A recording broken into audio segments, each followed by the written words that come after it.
Passport bros, I want you all to be careful when you travel overseas in this regard. Um, I know you're excited about sharing your experience on social media and stuff like that. So you go about with the camera in hand, recording everything, all your interactions, and posting it online, and possibly interviewing people and things like that, and getting comments and so forth, right? Not everything you film or record needs to be posted on the internet. Um, you shouldn't even be recording everything that you're doing there, especially as a passport bro. If especially if you're a passport bro going to party and this, you know, have a good limelight, just have a good time with a bunch of women, at the clubs or wherever. And these women will gladly engage you because you're in the top 1% of income earners in the world. And but you have to keep in mind they look at things differently, but they're not ignorant to how things are perceived in the rest of the world. They understand how men in America think based on, you know, access to social media in many cases. They understand how women in America think about men in America in many cases. So they're well aware how they're going to be perceived in the rest of the world, depending on what you're filming and posting on the internet to prove a point. Um, the women don't want to feel like they're being used. They don't want to be seen as being easy and none of that stuff. Even though to you they might be easy, to them it's a whole different perspective, and they're well aware that if you post images of them as to what American men might assume as being easy, when in reality they're not. These people, these women are, family-oriented women, especially in these third world countries.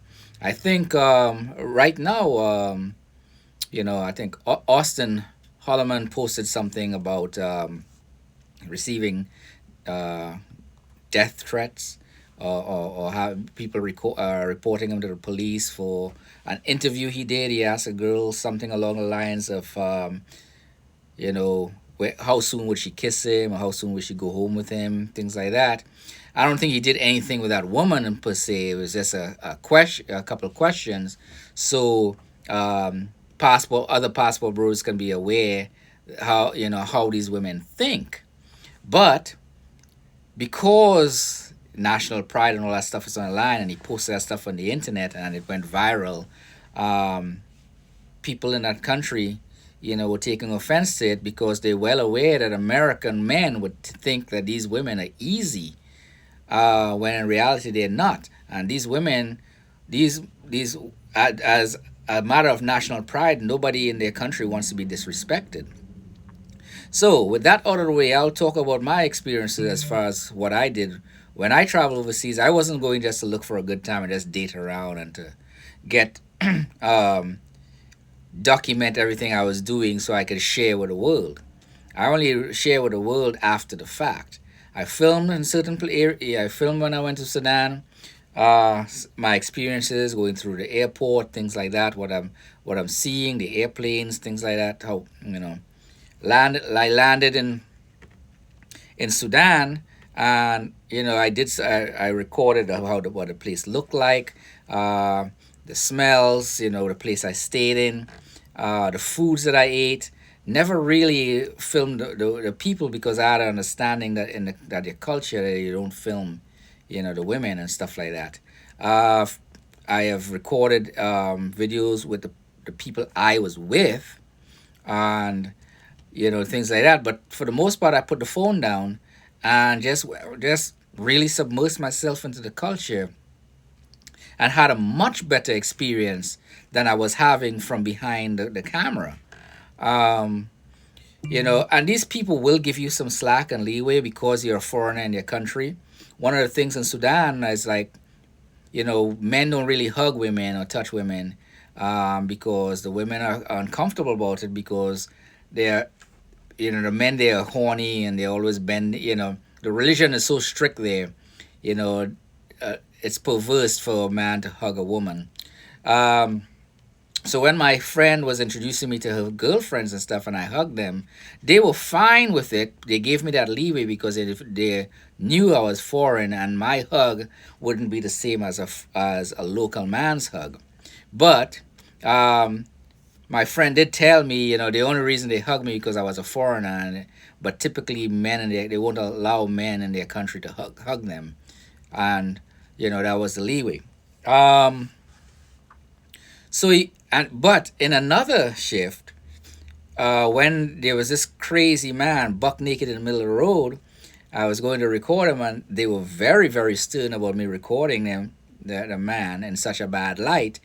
And I respected that I didn't, but it allowed me to see that the women also protect their men, even their men that incapable of protecting themselves. Um, so there's a more tight knit community, national community. Even though the woman I was there with had intentions of being in a relationship with me, and me in a relationship with her. And despite that relationship not working out, when I went to Madagascar, there were some faddies or taboos that I had to be aware of. I did some research online before I went. There were a few that I had to ask about when I get there, uh, like the different parts of the country that I went to, what faddy was here. One of the faddies that I encountered, and I was told after the fact, I couldn't keep my hand, I couldn't lay down with my hand like this. It's a taboo for some reason. Although my fiance told me that, she didn't make a big deal of it because again she gave me a little. It was a leeway, because I was a foreigner and I obviously wouldn't know a lot of the fatties or the taboos. Um, Public affection was frowned upon in Madagascar. I didn't really understand that. I know she liked me, and she wanted to be around me and stuff like that. But what we like a hug like we would do at home, like behind closed doors. I couldn't hug her in public. I couldn't give her a kiss in public, because and she never explained that to me. It was an uncle that told me, hey, public display of affection is frowned upon here, um, because of especially especially if you're not married. And at the time, I did not do the ceremony with her where she would be considered my wife. Um, and then when I was leaving to come home back to the United States, I gave her a kiss at the airport. And the uncle say, "Hey, public affection um, is frowned upon here." He wasn't like stern or like rebuking me about it. He just let me know. So um, I was under the impression public affection was frowned upon if you weren't married to the woman, but it's frowned upon regardless. And obviously they gave me some leeway on that, and and I was respected for most all the stuff that I was aware of, and I had a really good time. So I've posted videos of these places that I've been to. You've seen the place.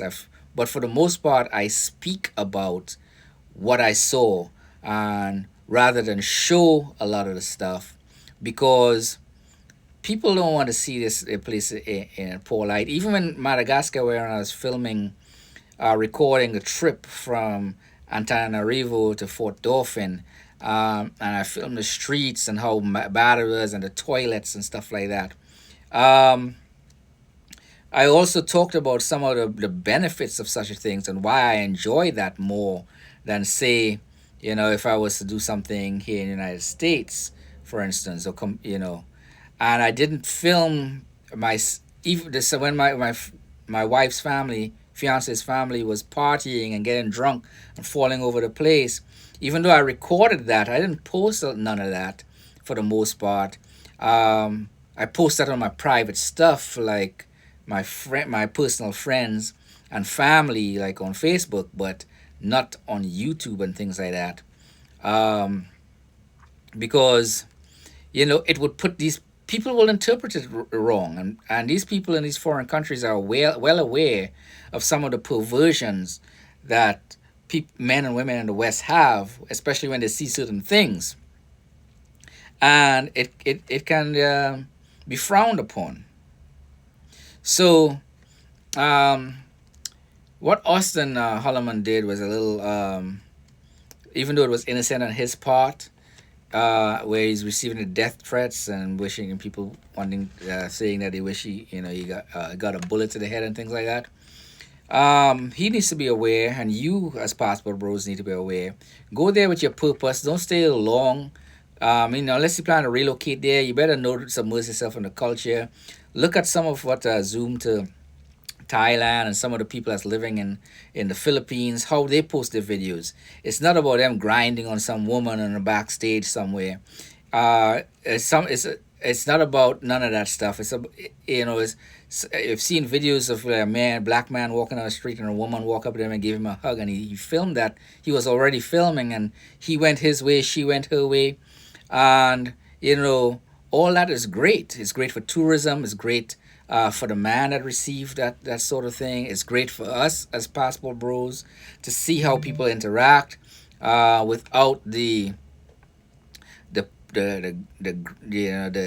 sexual dancing and all that stuff, or this or the excessive talks of intimacy. Um, you know, where it's not really necessary to be finding out about intimacy like on social media with these places. Um, go there and experience that shit yourself. Um, all you need to know that it's easier to interact and speak to women there in the foreign countries because you're in the top 1% of income earners in the world. You're American. That's all you really need to know. Now it's up to you to take yourself to these countries with a clear understanding of the culture. Interact with these women. Go with a clear purpose. In my case, it was to find a wife. So I'm not really traveling anymore now that I have my wife. And if that relationship goes south, then I'll travel again. But until that time, I don't really need to do all that. Just for the hell of it, I will go places with her, experience things with her because she doesn't have that kind of experience. So it's great for me in that regard. So like, subscribe, share the video. Don't go out there and be a jerk. Don't go out there and just film things and just post everything on the internet. Nobody wants to be seen in a poor light. Everybody is aware of American or Western perception or perversions, and they don't want their people to be seen that way because they don't think that way. They act the way that way, but with a different purpose than what we would perceive that to be.